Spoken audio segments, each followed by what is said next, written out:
Well, hello and welcome here to, a different stream. We've been busy setting up back to what it was that we done previously. We're busy setting up yet again the channel for the victims, telling the stories of the real life victims in where that, as we know, the terrorists, they have their history rewritten as if that the terrorists are the good guys and they continuously are permitted to add insult to the injury to the victims that they've created.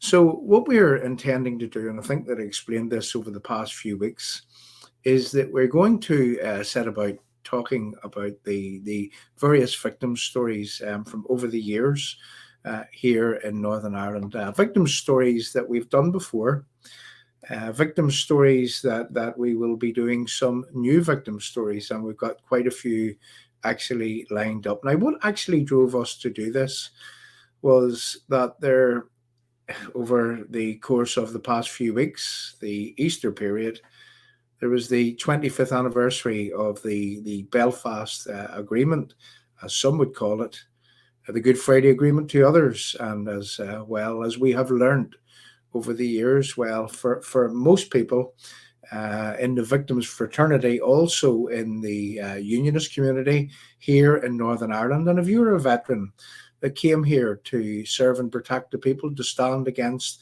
what could have been civil war and a sense of normality here in Northern Ireland, well, what you have seen is that you have seen that the terrorists, they must be appeased at all costs, whilst the victims, whilst they don't matter, whilst the same victims, whilst they add insult to the injury to the victims that they created. So just a few weeks ago, on the 25th anniversary of the Belfast Agreement, we had the unpalatable situation in where the Secretary of State for Northern Ireland, a man called Chris Heaton Harris, a so-called conservative and unionist, well, what he was doing was that he was championing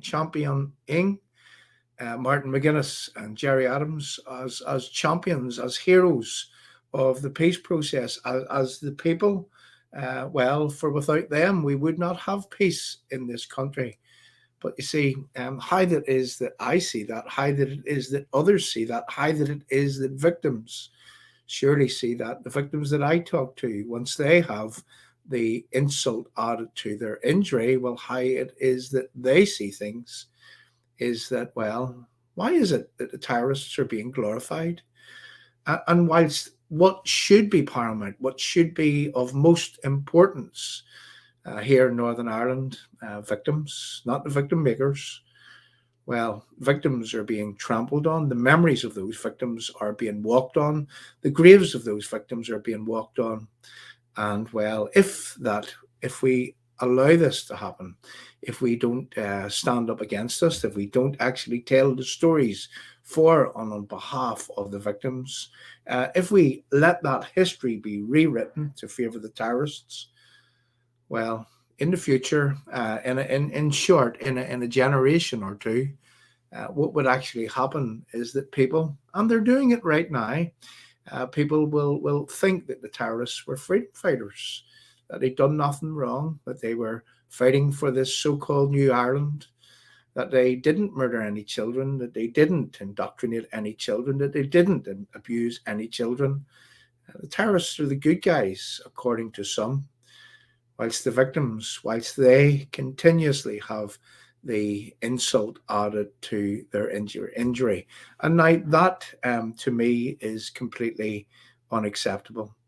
So what I'm here to do this evening is I'm here to talk to people just on a short stream to explain what it is that we're going to be doing going forward here at Forgotten Voices, and also on the Restore channel on the British Unionist People's Voice, right across the platforms. Now, this evening we're broadcasting to quite a few platforms. We're broadcasting, just looking across the top of the screen here, we're broadcasting to Restore UK, that's on Facebook. We're broadcasting to the British Unionist People's Voice on Facebook. We're broadcasting to Forgotten Voices Media on Facebook. We're broadcasting to the Restore channel, that's Restore UK, on the YouTube channel, to the Forgotten Voices Media channel, again on YouTube, and also to Restore UK on Twitter. And I have to say that that's what we'll be doing from here on in. We will be telling the stories of victims, and we've got quite a few lined up for the people that would follow us here on our channel.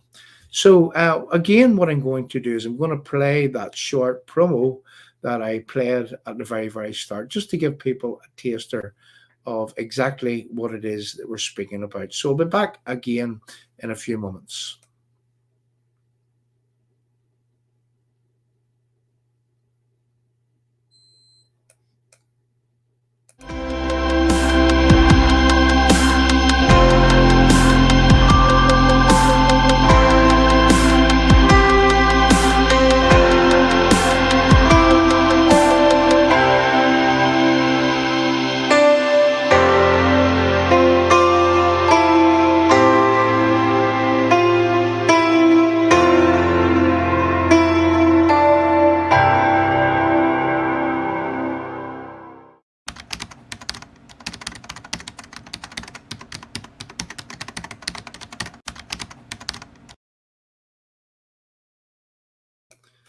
Victim makers are not victims. Victim makers can never be victims.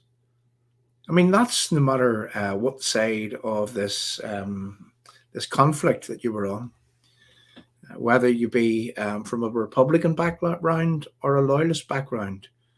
Um, if you went out to murder someone for whatever reason, you should never expect to be treated as a victim.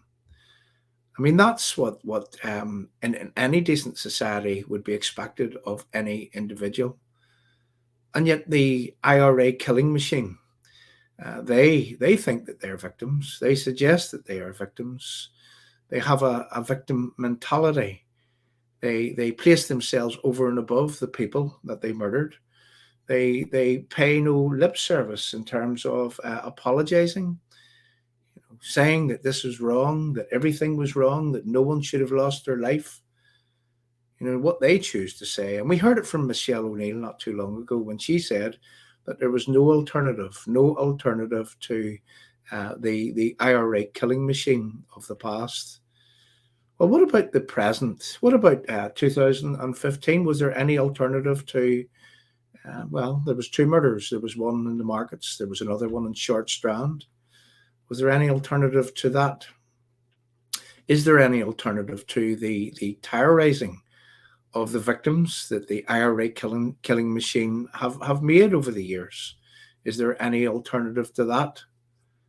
That people should be stood against, has to be stood against from any right-minded individual. Now, just a few weeks ago, we decided that we would go to Queen's University and we would do a stream with reference what it was that Chris Heaton-Harris, the Secretary of State, was glorifying, who that it was that Chris Heaton-Harris was actually glorifying. And he was glorifying Martin McGuinness and Gerry Adams as heroes of the peace. And as I put it just a few weeks ago, when it was that we were doing the stream with reference what it was that Chris Heaton-Harris said, and yet just 100 yards, 150 yards away, a law lecturer lost his life to the same terrorists, to the same IRA killing machine. I asked the question back then, well, why is it that the IRA terrorism is being glorified as heroes of the peace? Can we realistically say, and let's just again put it this way, can we realistically say that if someone is lighting bushfires, lighting fires in the forest, and they're caught and they decide to stop lighting those fires, can we say that they're heroes of stopping those fires? Or can we really and realistically say, well, they were doing the wrong thing. It was criminality. It was out of order. And now that they've stopped, well, isn't it as well that they've stopped? But oh no, they're heroes. They're heroes of the peace. They're champions of the Belfast so-called Good Friday Agreement. And that is wrong. I mean, I talk to victims regularly. I have friends, I have family who, I had a man who was as close as a brother to me that lost his life in the Shankill bomb. Himself, his common law wife, and their young child. And that was Michael Morrison, Evelyn Bird, and young Michelle Bird. And I know that family very, very well, and I still talk to the family. And each and every time that one of the perpetrators of that evil deed, each and every time that Sean Kelly specifically would glorify in the IRA terrorism, would participate in acts of aggression against others, even although that he's out on license as a result of what it was that he'd done on the Shankill Road back in October the 23rd of 1993, even although that he's out on license, he is permitted to add insult to the injury to the victims that he has already created. And I'm just going to give you a small example. And right now, because that we're going out to the Forgotten Voices media platforms, I know that there was a huge amount of veterans right across the UK that previously would have followed us when we were doing the victim stories. And I'm appealing to those people to pass this out, to ensure that people watches this, and to listen to the appeal that I would be making as I go through this very stream as I go. So what I want to do right now, and this wasn't something that was planned, but given that we're talking about Sean Kelly and the IRA killing machine from Ardoyne, who would have planned, who would have orchestrated, who would have, strategized for to blow people up on the Shankill Road on October the 23rd in 1993, whilst that they would have perpetrated that evil deed in where that three people travelled to the Shankill Road in a car from Ardoyne, under the instruction of the IRA killing machine. And what they did was that they went into a built-up area where there were people. They walked by children standing on a street corner who were waiting to go to football with this bomb that was obviously volatile. And what they did was that they opened a shop door, a shop, a fish shop, a place that would sell cockles and mussels and fish and so on. And what they did was that they entered that premises with one person holding the door, Mr. Sean Kelly, and Thomas Begley entered into that shop with the purpose of placing a hold all in that shop in order that it would go off and it would kill many people that day. Now, next door, there was a fruit shop. And in that fruit shop, the fruit shop also would have sold wreaths. And Michael Morrison, Evelyn Bird, and young Michelle, they were inside that shop and they were there purchasing a wreath for Michael's father's funeral at that time. And I've no doubt that Sean Kelly, and I've no doubt that Thomas Begley, who lost his life in that bomb, I've no doubt that they seen the children stand at the corner. I've no doubt that they seen the built-up area, the people in that area, but they didn't care. They went and they placed that bomb in a reckless way, and it blew up and it murdered 9 innocent men, women, and children, and a couple of children lost their lives in that bomb that day. And the reason why I talk about this is that Sean Kelly, well, he survived the Shankill bomb. Sean Kelly, he has survived many things. He has certainly survived jail, going back to jail, having the license revoked, put in jail, the key thrown away for the continuous way in which that he adds insult to the injury to the victims that he and that evil organization actually created. So people has been asking me today, whenever I posted a promo on Twitter, why is it that you're looking to talk about the IRA killing machine victims and you're not really looking to talk about other people's victims? Well, let me explain. You see, the IRA are in government. Now, some would say that it's Sinn Féin in government, but there are many people in the IRA, in that Sinn Féin party, which occupies Stormont. That's off the Upper Newtownards Road. They're in charge of our government right now. And whilst in charge of the government, whilst that they make rules, well, they continuously permit the people in the IRA to add insult to the injury to the victims that they created. Now, let me just show you one thing so that we can play this and we can move on and we can really talk about what it is that we're here to talk about this evening. So why do I ask for people that were made victims by the IRA killing machine to come forward and to tell their stories? Why? Let's just explain after that we show this little clip. Just bear with me for a second, and well, here we go. And we'll come back and we'll talk some more in a few moments. We had Sean here, as you can see, with the little badge on the coat, which that badge represents the IRA killing machine from Ardoyne in Belfast, the same IRA killing machine that actually participated in the making and the planting of that bomb that day on the 23rd of October in 1993.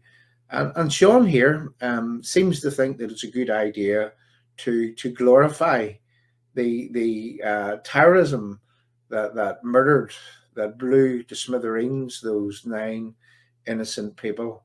Now, that is against the law, and it's particularly against the law whenever it comes to Sean Kelly. And yet, Sean seems to have I don't know how many lives he has, because this is consistent with Sean, whereby that he constantly and he consistently glorifies this terrorist organization. Now, well, why do we talk about this? Whenever that we weigh up that there are victims of Sean and that guy Thomas Begley and the IRA killing machine who sent them out to blow the people up on the Shankill Road that day, whenever there are living victims, we've got to really think about, do we live in a society which permits Sean here to rub salt into the wounds of the living victims that he has left? What about Naomi Long? She's the Justice Minister. What's Naomi Long going to do about this? What's the Chief Constable of the PSNI going to do about this? Because that badge on Sean Kelly's coat, it represents the same IRA killing machine that murdered those 9 innocent people on the Shankill Road on the 23rd of October in 1993. So you see, people, just what was explained in that short video clip there. Sean Kelly, the man who would have held the door open for Thomas Begley as he planted that bomb on the Shankill Road on the 23rd of October in 1993. He participates in the glorifying of IRA terrorism consistently, contrary to the terrorism laws, contrary to the license that he's out on. And yet no Secretary of State for Northern Ireland is prepared to put Sean Kelly back in jail for associating with the terrorists that his license does not permit him to associate with. And by glorifying this terrorism, as you'll see here on this little clip here, the little badge on the coat of Sean Kelly represents the IRA killing machine from Ardoyne in Belfast, the same IRA killing machine that planted the bomb, that planned that bomb, that strategized to place that bomb, that chosen people and sent those people to plant that bomb. The same IRA killing machine from Ardoyne. Well, that little badge on Sean's coat represents those people, and that, my friends, is glorifying terrorism. And that should never be permitted. Now, again, let's emphasize why that it is that I talk about the IRA killing machine. Because that the IRA killing machine, they have representatives in Stormont. Jerry Kelly, part of the IRA killing machine, still glorifying in his breakout from the maze, in where, well, one prison officer was shot in the head, another one lost their lives. And they're again, those people have victims. The people on the Shankill Road, they have living family members who are victims, who were made victims by that IRA killing machine attached to your government, attached to Sinn Féin, which are occupying Stormont. And yet these people, well, in a calculated way, they persist. They continue to add insult to the injury to the victims that they created. Now, how do we measure our society whenever this is permitted to happen? How do we measure those that are meant to be in charge at Secretary of State level who glorifies these people? Whilst the man in Queen's University just a couple of weeks ago, whilst the man less than 150 yards away, a law lecturer, he lost his life at the hands of this terrorist killing machine, as did many others in Queen's University. And these people are being championed as if that they are heroes of the peace. Well, this is the type of peace that you're getting, which is sitting right in front of you with a perpetrator of the Shankill bomb, a man who was involved in the Shankill bomb, a man who was put in jail for the Shankill bomb, a man who was let out under license under the terms of the Belfast Good Friday appeasement process, and yet he continues to add insult to the injury to the victims that he has created. Now, I can put my hand in my heart and I can say that Sean Kelly is adding insult to the injury to the victims that he has created, because I've talked to them. And each and every time that this man does something wrong, each and every time that those people, the victims, the living victims, the brothers and sisters, the family members of Michael Morrison, Evelyn Bird, and young Michelle Bird, amongst many others, I could continue on, but I can talk about those people specifically. You know, the 9 innocent men, women, and children on the Shankill Road who lost their lives that day.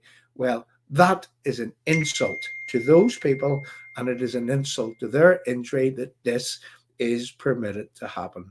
So, why do I talk about the IRA killing machine? And I'm talking specifically to the Republicans on Twitter here.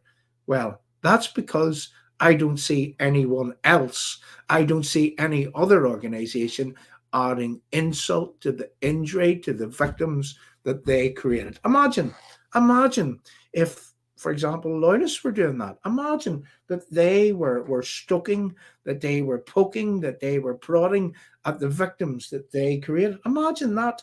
Imagine the outcry from the mainstream media. Imagine the outcry from the Republican movement. Imagine the outcry from Sinn Féin. Imagine the outcry from the Irish government. But yet it doesn't matter whenever these people, whenever they add insult to the injury to the victims that they created. And that's what Forgotten Voices Media is all about. That's what a Forgotten Voices production is all about.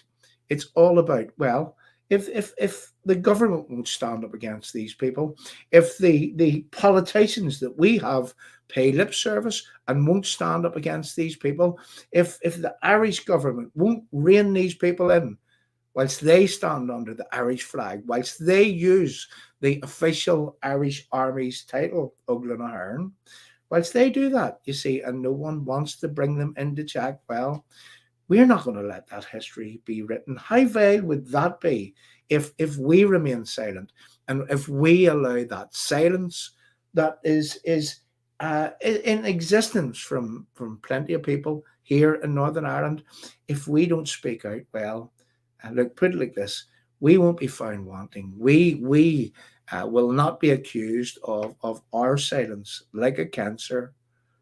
Well, it will grow. It does grow, and we'll not be adding to the insult, to the injury, to the victims that these people created. So look, what we're going to do, we have this planned. We have been working very, very hard in the background. And we have several victim stories to bring to you over the coming weeks. Now, we've been silent for just a few weeks because we're working very, very hard in the background. We have stories that people haven't heard before properly. We're going to present and we're going to do those stories justice. What we're going to do is that we're going to lay out each and every individual case, IRA terrorist victims, by the way, and we're going to show the depths to which these terrorists stooped in order to murder people who were ordinary, decent citizens, often doing, an honest day's work, often earning the money to pay for their families, to keep their homes, their houses, and everything else. And in a lot of cases, just for being Protestant, just for being Protestant, just for being Unionist, just for standing against these people. Well, they were ethnically cleansed. So coming to Forgotten Voices Media as a Forgotten Voices production very, very soon. What we'll do is that we will be presenting some of these stories in the coming days and weeks. So I'm asking for people to right across the platforms here on the Forgotten Voices Media platforms. If you're a veteran, if you're someone in England that has seen your nearest and dearest come here and and murdered at the hands of these terrorists, get in touch with us. Let us memorialize your loved one.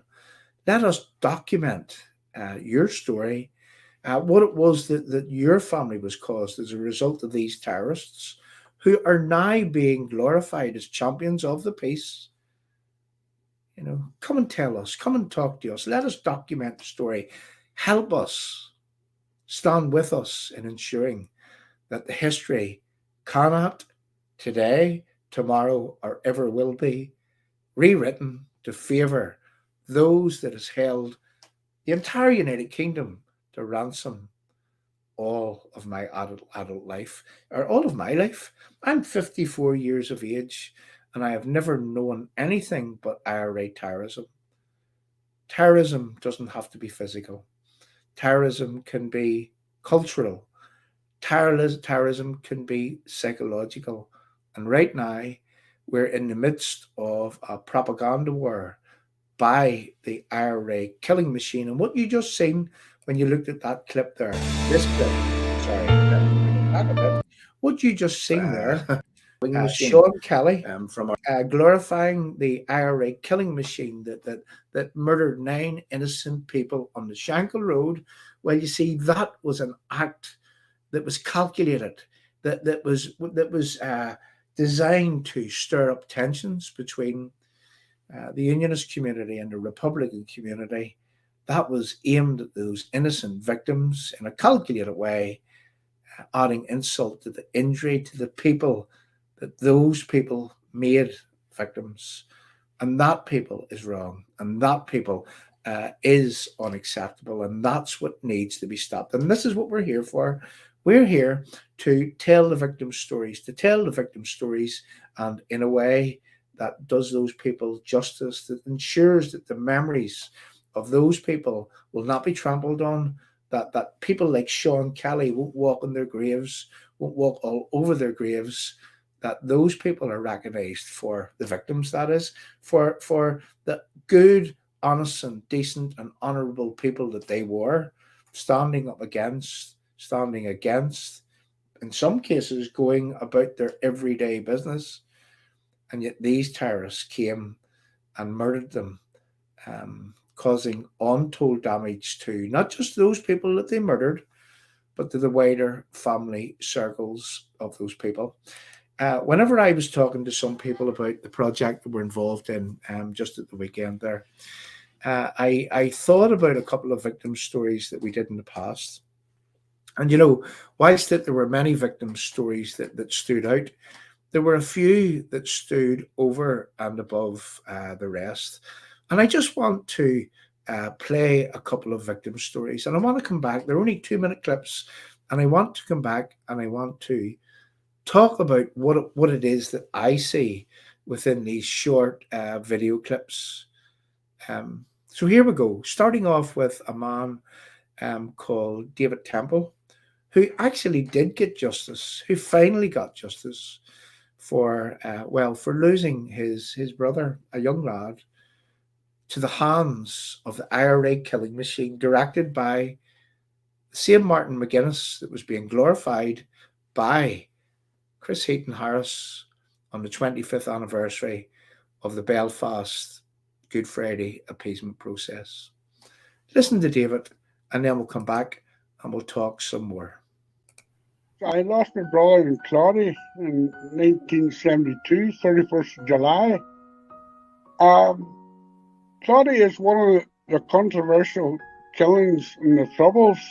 As you know yourself, 1972 was one of the worst years in the Troubles. And there was a priest involved in it. The Northern Ireland Office they tried to hide the priest, and they communicated with the Roman Catholic Church, the Irish government, to try and hide him, put him somewhere away safe. There's nobody's come forward and said what part they played in this. This is why, at the present minute, some of the Claudy families are heading down a legal route, John, to get answers to these questions. That is why Claudy is so controversial, because it involves the Roman Catholic Church, the Northern Ireland Office, and Martin McGuinness. Martin McGuinness was invited to meet the Claudy families. He never, ever turned up for it. We will never give up. My father died, John, 4 years after losing his son. My mother passed away there 3 years ago, never getting answers to her son's death. I hope this day, I pray, that I'll be able to see the end of this and get the answers for some of the Clary families. There are questions, John, you know, this would need to be answered. But I hope I live long enough, John, to get these answers. If I don't, I have another brother to take my place.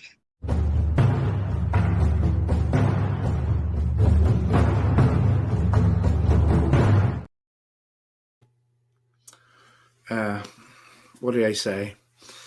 Everything that David would have said in that very clip, well, court of law found it to be true.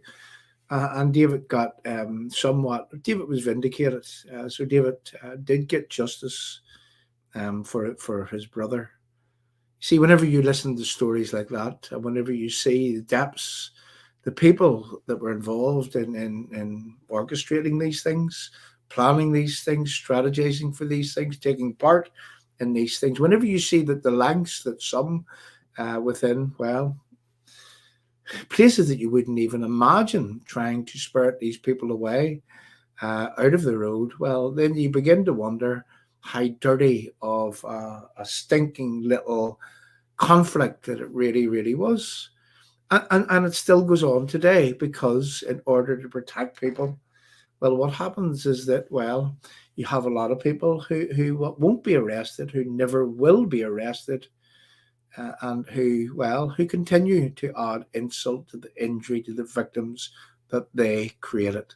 And the IRA killing machine at an IRA Army Council level, well, they still continue to take advantage of that. They know that an IRA man, if they're on the side of the so-called Sinn Féin, attached to the peace process, if they're on that side, if they're in that equation, they will never face trial for anything that they've ever done. So why is it right that they continue to add insult to the injury to the victims that they've created? I'm going to look at another man here for a few moments. And again, this is a short clip. So David got somewhat justice. David was vindicated for everything that he said. David persisted, and well, the truth actually came out eventually. So here's another man that really stuck out to me in these victim stories. There's three people that I want to look at right now: David Temple, and then there's this man here, Mark Tipper, and he was talking about his brother, a 19-year-old. That was involved in tripping the colour in a place called Hyde Park. This was a bomb that was known as the Hyde Park bomb. And, you know, I'm going to ask people to listen to Mark Tipper as he explains the human cost, not just to his brother, who was 19, but listen to what happened to Mark's family. And I choke whenever I even think about this. But listen to what Mark says that happened to his family as a result of the IRA planting a bomb, murdering those people that were tripping the colour for the Queen, known as the Hyde Park bomb. And we know that there was a man that was caught for that was taken to trial for that, who produced an on-the-run letter, a Queen's pardon. and who was not made amenable for the crime that he committed, all because that the Belfast Agreement, it was a disguise. It was built for appeasement, swindle and lies. The pieces of farce, the IRA guns are still there, and London's afraid of another bomb scare. And what we learned through one Mark Downey, who produced this get out of jail free card for this very case, what we learned was that Tony Blair's government, well, he did a deal with the terrorists that nobody knew about. That people thought that they were voting in a fair referendum. People thought that what they had been participating in was the creation of a mutual agreement between sections of our community for the rights and wrongs of it. People thought that it was, well, it was balanced and it was fair. Well, it turns out that it wasn't. It turns out that it was one-sided. It turns out that there was under-the-table deals, that there was behind closed doors deals, that the dice was loaded, and in a way, the good guys would ultimately lose. So whenever people ask me, why do I target and talk about IRA victims? Well, that's because that the IRA have a hierarchy of rights. That's because the IRA have get out of jail free cards and no one else has. And that's because the same IRA, the same Sinn Féin attached to that IRA, will they continuously add insult to the injury to the victims that they created. And in anyone's book, that is wrong. That is totally wrong. Mark Tipper, here we go. It destroyed our family. My mum aged overnight. My dad turned to the drink. It was a very, very hard man to live with. He was an ex-policeman. It turned my dad into a nasty piece of work. I couldn't wait to leave home. My sister left home at an early age, and I think it's only been probably the last 30 years that I've really got to know my dad, because from 82 up until 1990, my father turned into a monster because of some of his acts of that day. I knew of the IRA, I knew of the terrible things that they were doing over in Northern Ireland, and the people of Northern Ireland, I've always said, deserve better than people who just go about discriminately putting bombs wherever they wish and thinking they can put their will onto good people, and that's throughout the UK. I think slowly I'm getting myself back together, but this is a long time on. This is 39 years later.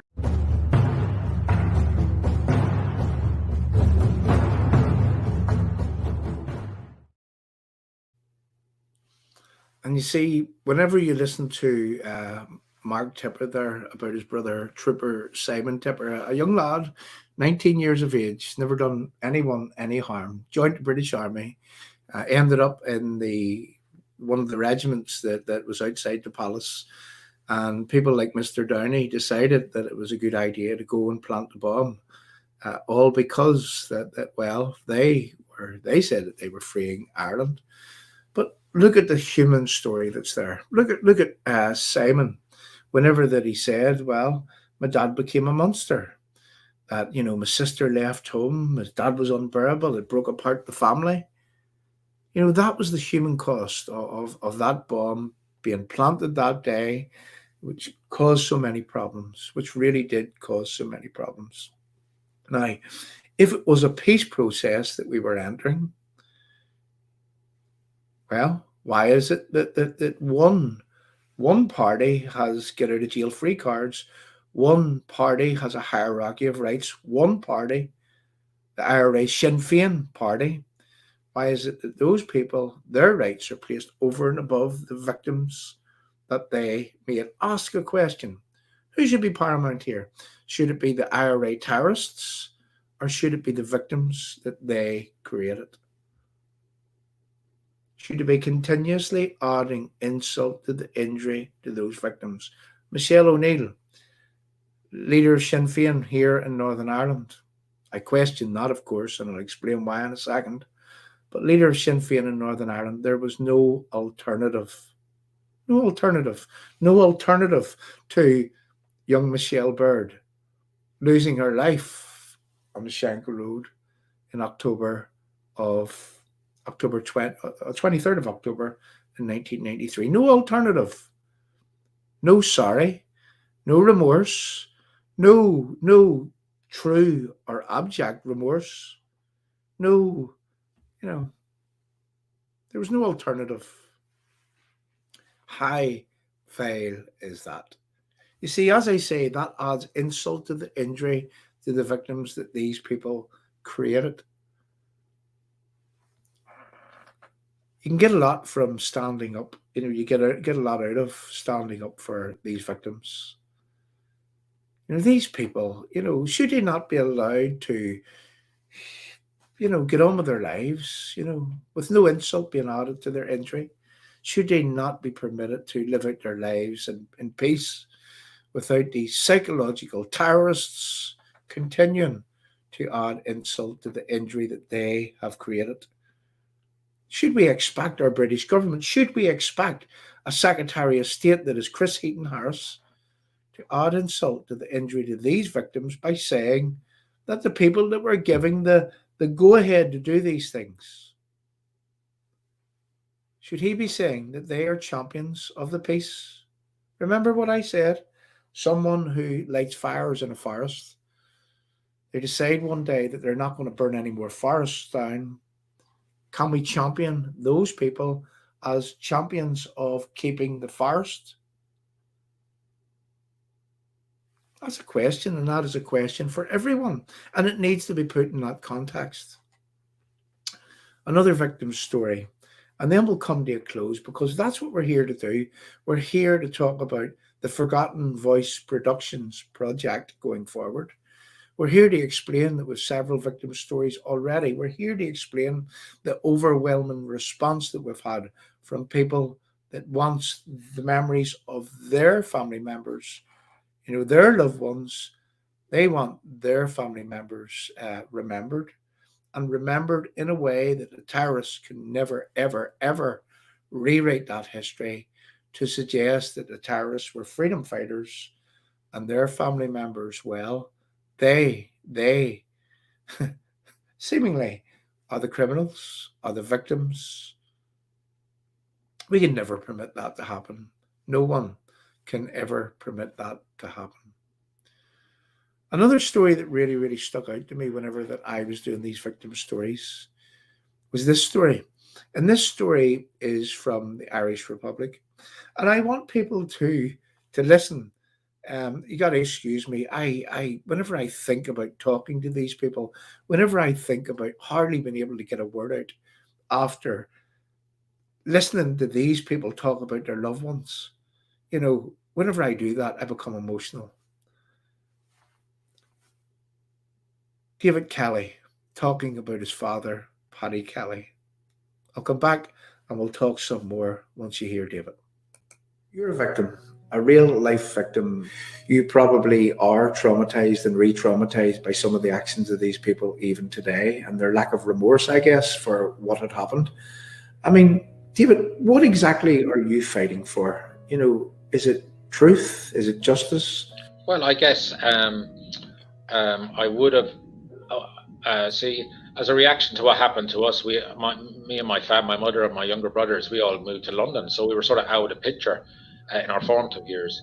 But I returned as a young man, and I looked around and said, who killed my father, and how is my father being remembered, or is he just going to be forgotten completely, a footnote in the history books? And then as I made more and more inquiries into what happened to my father, I was saying someone should be held to account, and I was thinking along the lines of, yes, someone in a court of law being found guilty. So, that's where I would have been coming from. In more recent years, like it's 37 years this year since it happened, I'm not so much interested in someone serving a prison sentence, to be honest, at this stage, but it's more just to have someone held accountable in some form, whether it's in a criminal or civil court, or there's a public inquiry. I know there's other methods like coroner's court and so forth. It's just to have someone held to account. So it should be remembered in the history books of what actually happened on that day, and there could be no muddying of the waters. I mean, for years, what I call the Provisional Republican Movement, which includes Sinn Féin, would have spread the malicious rumors that my father was actually killed in a friendly fire incident, and it was all covered up by the authorities. So that's a constant lie that I've had to deal with for years. So that's where it's just getting that truth out there. I reckon the sacrifice my father made, so that we don't have a state, we don't get to a point where you have elected TDs walking around Dáil Éireann actually saying that the Provisional IRA armed struggle was legitimate and nobody actually countering them. I'm here to say, hold on, what about my father and the Young Garda and the others who were killed, the other members of the Irish security forces and civilians? Their lives mattered, and you'd be spitting on their graves if you don't stand up and speak on their behalf when these people make their ludicrous claims. The Army, in collaboration with the council, put up a lovely memorial plaque for my father, a memorial stone, I should say, and it's lovely, but only a short distance away is a memorial to an IRA hunger striker, Kieran Hertzon.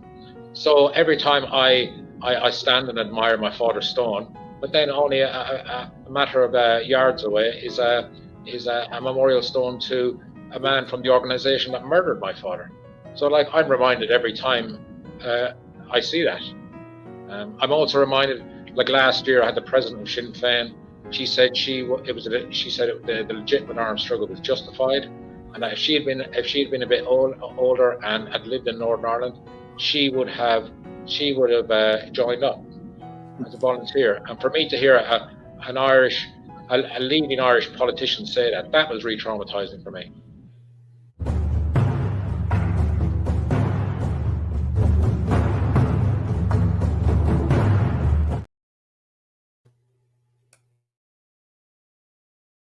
David Kelly talking about his father, Patrick Kelly, a member of the legitimate Irish Army, a man who went out to free, an Irish businessman, a man called Don Tidy, a man who they came across the IRA terrorists holding that Irish businessman. What were they doing? Were they in the south? Was it Monaghan Woods or somewhere? Were they holding up in Monaghan? Were they had an Irish businessman kidnapped? Is that how to create a new Ireland? Is that what they were doing? Were they creating a united Ireland by kidnapping that man, by taking him away, by holding him for ransom for £5 million? And then when the legitimate Irish Army come along and they come across these people, Paddy Kelly lost his life, as did a young member of the Young Garda, Síochána. And when you listen to David, what you're hearing David saying is that that in Athlone, and I've been there, and I know the big army base there, just alongside the waterway. He says that they placed a memorial to his father, and he says just 100 yards away, he says there's another memorial to an IRA hunger striker on the streets of Athlone. And you see, the Irish government played a big part in this IRA terrorism over the years. And not once have we ever seen an inquiry. Have we ever seen anything being offered up from the Irish government in terms of going against these terrorists? Have you ever heard the Irish government say, they've taken the real name of the official Irish Army, Óglaigh na hÉireann, and what they're doing is that they are masquerading as the Irish Army.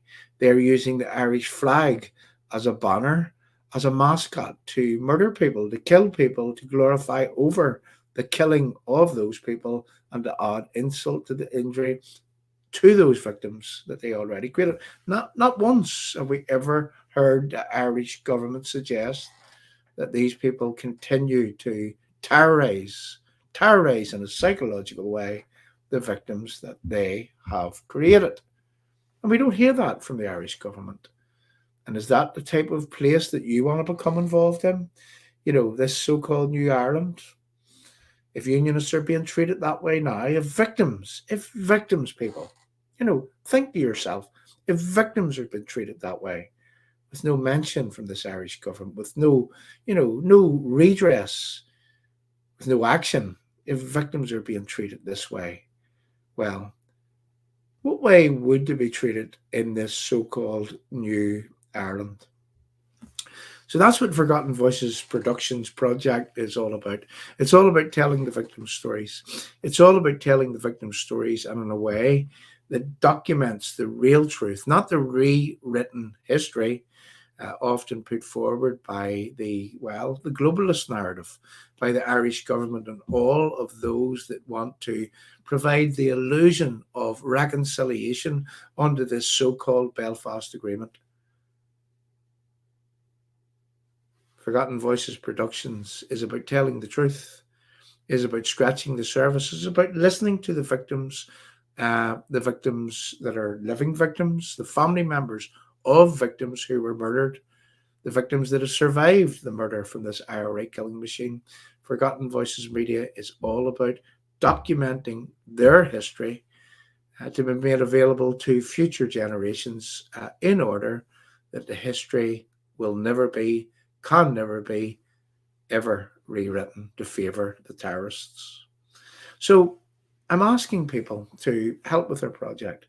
I'm asking people, if you know a victim, if you know someone that was an operative in the security services that came here as heroes to stand between warring factions, to stand between a sense of normality for the people here in Northern Ireland and, well, what could have been civil war. If you know veterans, if you know victims, if you know people within the military lost their lives, if you knew people that joined some of the home services, UDR, RUC, if you know people, ordinary innocent victims that lost their lives to the hands of the IRA killing machine, well, given that they are rewriting the history, given that they will not put the past behind them, well,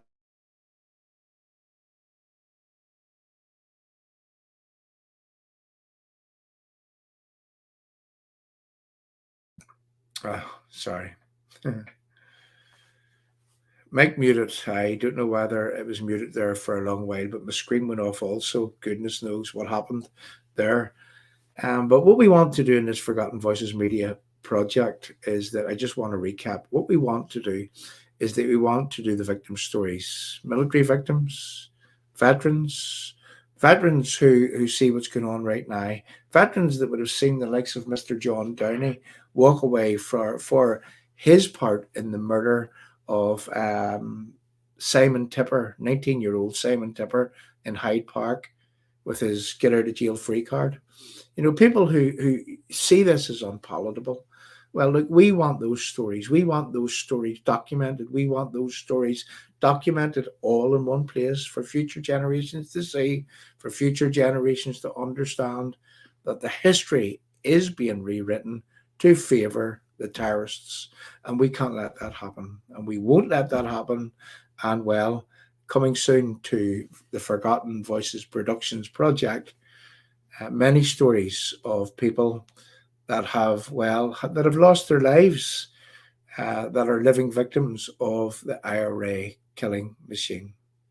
I hope you found that informative. What I'm going to ask the people on the screen is to leave your message in the live chat, to give us a like, to give us a love, to give us a share, to share this out for people to see.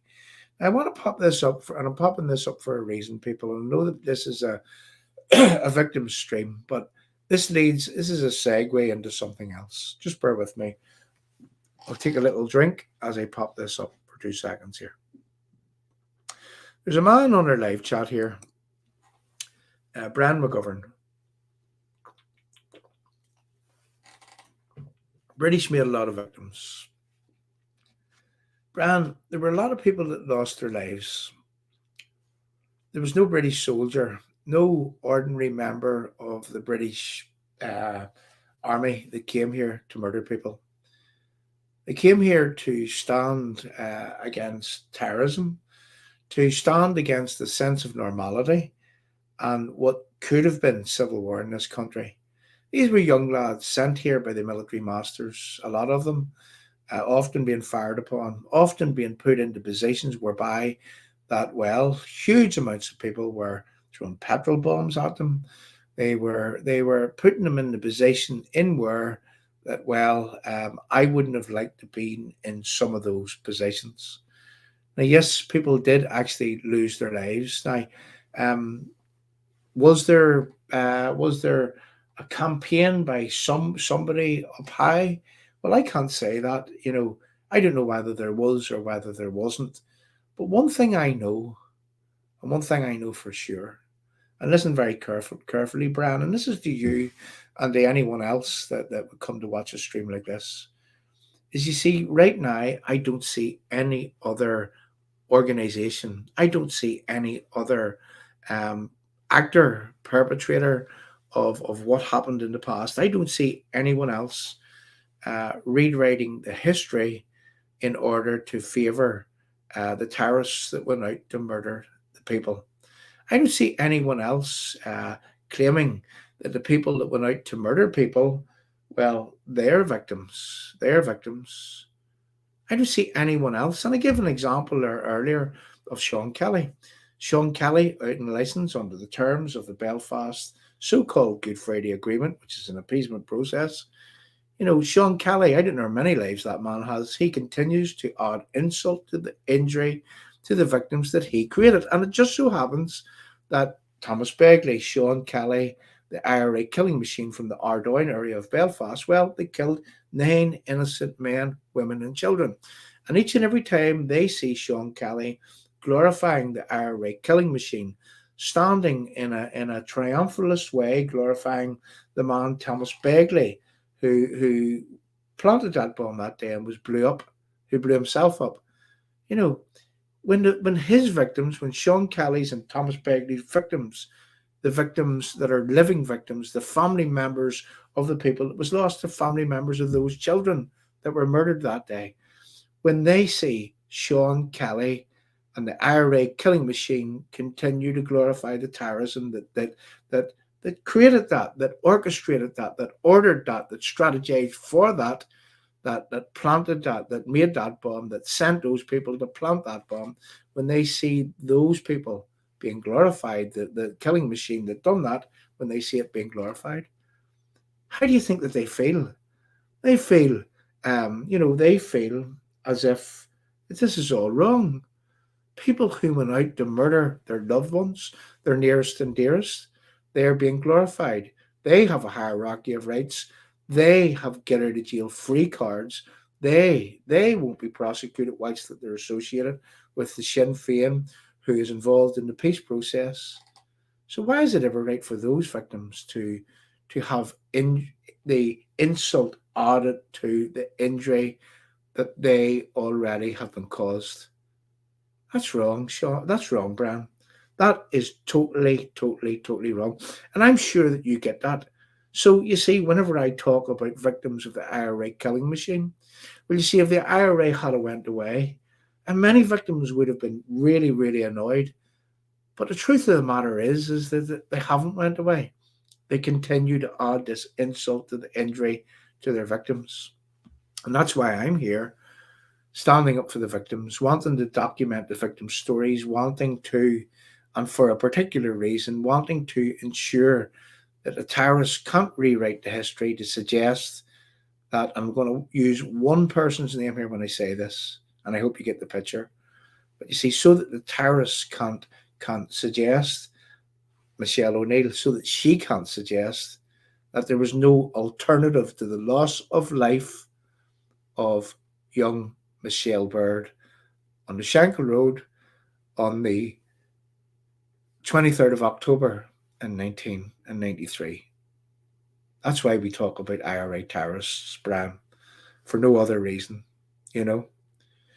Look, we're all glad that those days are over, We all are, but you see, but the IRA killing machine won't let these people rest, won't let the memories of their loved ones rest in peace. They will not give this country the space to reconcile. They won't. They continue to add insult to the injury to the victims that they created. Again, I say one phrase, one victim. There was no alternative to young Michelle Baird and 8 other innocent victims losing their lives on the Shankill Road in Belfast on the 23rd of October in 1993. I'm going to ask you, Brian, to ask yourself, how is that ever right to suggest such a thing? Moving on. People, thanks very much for coming along. As I say, a lot of victim stories, overwhelmed with the amount of people that has already came to us. You'll be seeing these victim stories on Forgotten Voice Productions broadcast right across the platforms in the coming weeks. And we do so that we can give these victims a voice, so that the history cannot be rewritten to favour the terrorism, so that people like Chris Heaton Harris can't say, well, Martin McGuinness and Gerry Adams are champions of the peace, the arsonist in charge of the fire brigade, and so that Michelle O'Neill can never say that, well, there was no alternative to the many, many, many people that was on the side of the law who didn't choose to pick up the gun and join a terrorist organisation. Well, they can't say that there was no alternative to murdering those people. They can't. And to do so is completely out of order and completely insensitive to the memories of the innocent victims that the IRA killing machine created. I think we'll stop there for now. So playing us out, I want to play us out with a couple of things. What I want to do is that, again, I want to play this short stream. And one more thing before we finish, and this is for the people, the trolls on Twitter. Today we played a promotion similar to the one that we're going to play right now. And in that promotion, there was a succession of little video clips, and it was done for a reason, the video clips that we put into it. And to the people that were questioning why those video clips were there, well, listen very carefully.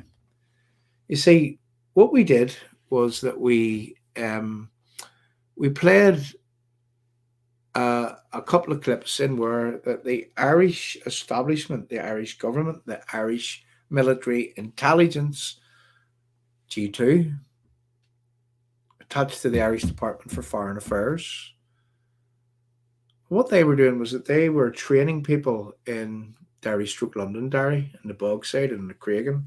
They were training them at a place called Dunree Army Base, and that was from 1969.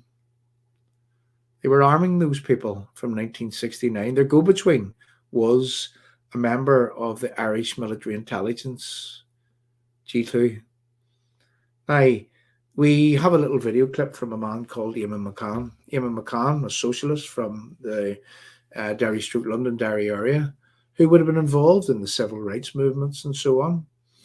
And we have it on file, we have it on clip where Eamon McCann would have said that the Irish government, where they would have enrolled people from the Bogside, the Craigan, and the city side of Derry/Londonderry, nationalist Republicans, to go and to be trained in the use of weapons, to go and to be trained in the use of specifically Thompson submachine guns. Machine Gun Marty springs to mind. And in where that those people were taught to strip those weapons.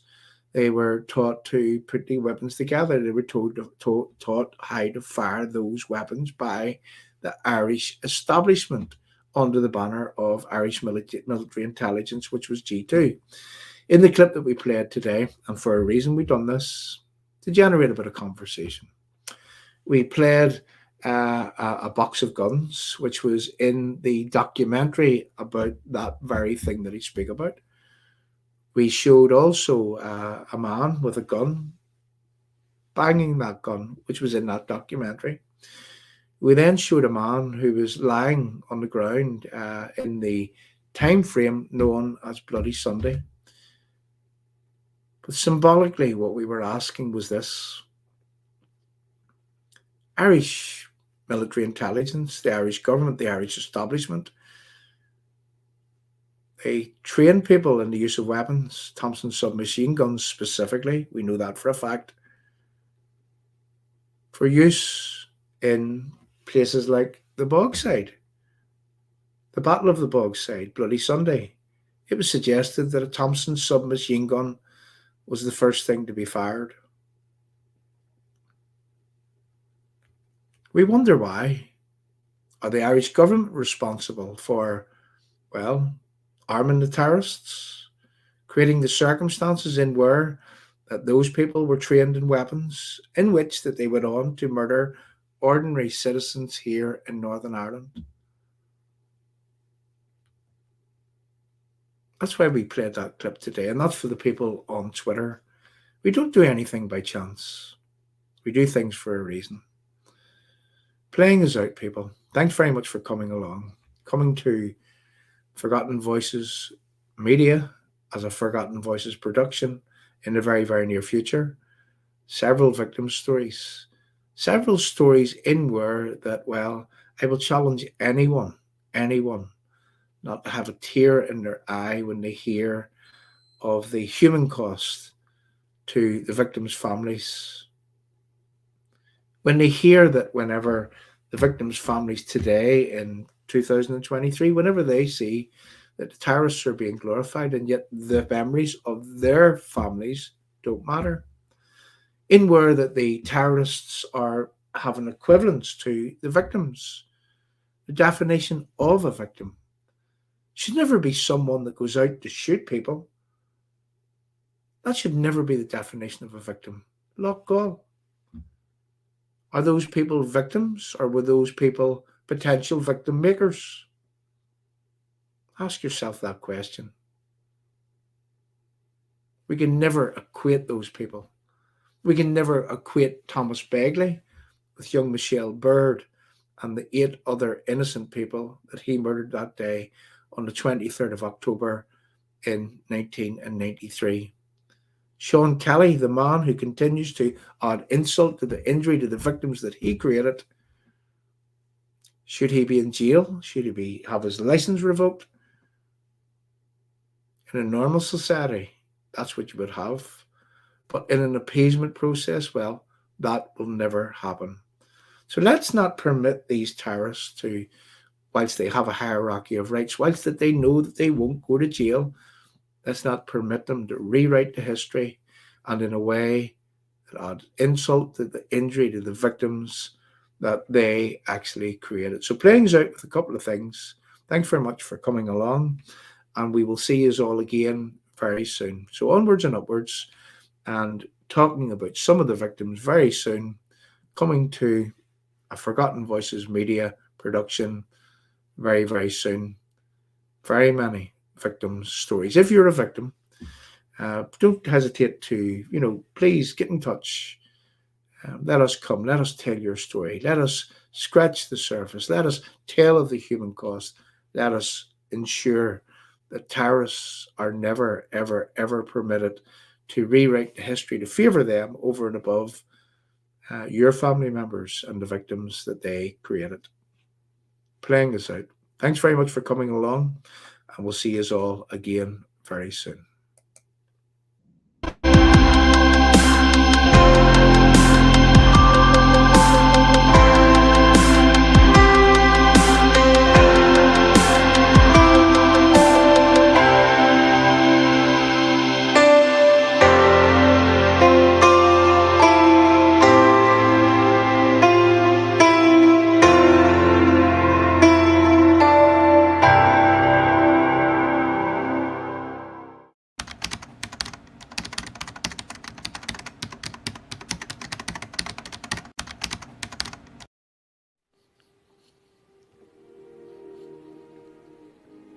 I can't help but wonder why so many people, they had to die for being British in our own land, murdered by cowards with their evil hand. The IRA crept back to their bed after leaving so many people dead. A soldier, a cop, a father, a son, a woman, a child, just anyone.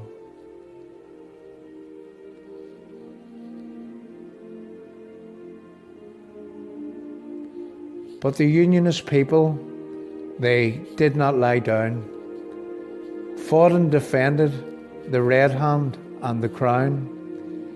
We stood proud, ready and able. The IRA cried to come to the table. The Belfast Agreement, it was a disguise. It was built for appeasement, swindle and lies. The peace is a farce, the guns are still there, and London's afraid of another bomb scare. Appeasement after appeasement, day after day, provos in government still getting their way, and our two big parties, well, what can I say? They are sitting in Stormont with the IRA, not listening to the people who put them in place. They ask for support, then they lie to your face. A united Unionist party, some say we need, but there's too much corruption, lies and greed. I can't help but wonder why so many people, they had to die for being British in our own land. You can never shake a terrorist's hand. Think of our country, the Red Hand and the Crown. Listen to the people, stop letting us down. Our leaders have blown the chance to make things right. The whole of unionism, I mean the people, we must unite. So we reach out again with offer of partnership. No time for politicians hell-bent on dictatorship. No puppets, no lackeys, our people deserve better. We will not be sucked in with promises in letter. Meaningful and proactive is the only game in town. We long for a day when politicians stop letting us down. You have one more chance at putting things right. But this time we demand that you stick to the fight. A roadmap must be drawn, agreed by everyone. No hierarchy, no pulling rank is exactly what must be done.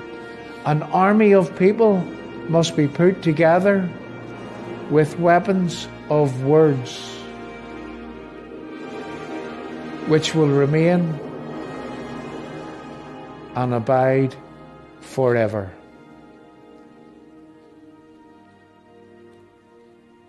United we stand, divided we most definitely fall.